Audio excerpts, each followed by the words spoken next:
Cocotte TV. Aujourd'hui, on va vous faire découvrir la toute nouvelle alimentation Xilinx, la XQ Series en 850 watts, avec une certification Platinum. Une alimentation dont on parle depuis pas mal de temps, avec sa forme quelque peu spécifique et ses deux ventilateurs de 60 mm.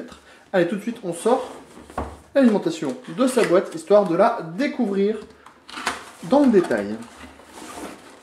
Alors, on va commencer avec le bundle, comme toujours. On voit qu'on a plusieurs boîtes, une avec les câbles et les notices, l'autre avec l'alimentation. On va commencer par détailler les câbles.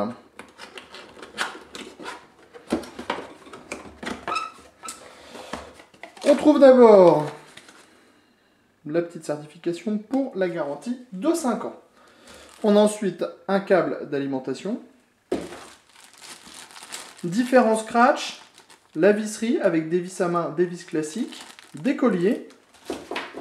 Et on a ensuite tous les câbles de l'alimentation, cette dernière étant entièrement modulaire. Alors, on va défaire tout ça.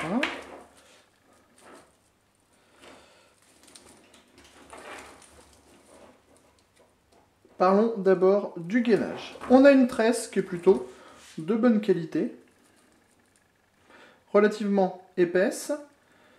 Elle se termine avec une gaine thermo qui est fixée à l'aide d'un collier.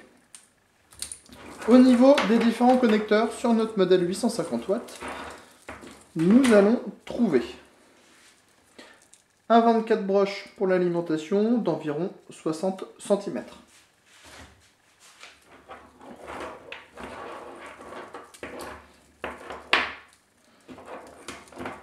Vous le savez, les déballages d'alimentation, c'est toujours un peu compliqué en raison des câbles. On a ensuite un câble 8 pins CPU d'environ 60 cm également. Un second câble 2x4 pins CPU qui pourra aussi faire office de 8 pins, 60 cm environ aussi. Et on a ensuite 3 câbles PCI Express qui se termine en 6 prises PCI Express. Alors, on a 2 6 plus 8 pins, 2 autres 6 plus 8 pins, et enfin un dernier câble en double 6 pins. Au niveau de la longueur, on sera sur 70 cm maximum cette fois. On continue maintenant avec les câbles pour les périphériques. Alors là, on montre à environ 1 mètre de longueur. On a un premier brin avec 4 prises de type SATA. Un second brin qui offre la même connectique, à savoir 4 prises SATA. De nouveau 4 prises SATA, donc on est déjà à un total de 12 prises SATA. Et ensuite, on va trouver deux câbles qui proposent tous les deux 3 prises Molex pour celui-là, 4 prises Molex pour celui-ci, et une petite prise floppy en supplément. Tout de suite, on passe au bloc. Le bloc est donc installé dans une petite boîte spécifique. On voit déjà tout de suite qu'on a la forme très atypique de cette alimentation.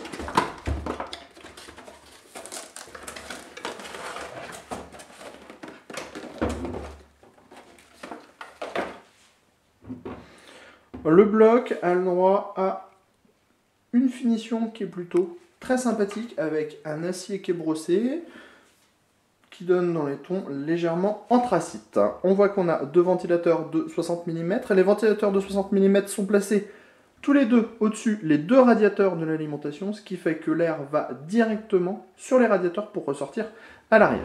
Sur le côté, on trouve le logo de la marque, tout comme de l'autre côté d'ailleurs. À l'arrière, on trouve une grille de type design nid d'abeille avec une petite diode pour attester de la mise sous tension, un interrupteur. Sur le dessus, on trouve donc les deux ventilateurs de 60 mm comme on vous l'a déjà dit. Vous voyez, si on regarde, on voit bien que le ventilateur, le premier, est au-dessus ce radiateur ici, et le second au-dessus ce radiateur.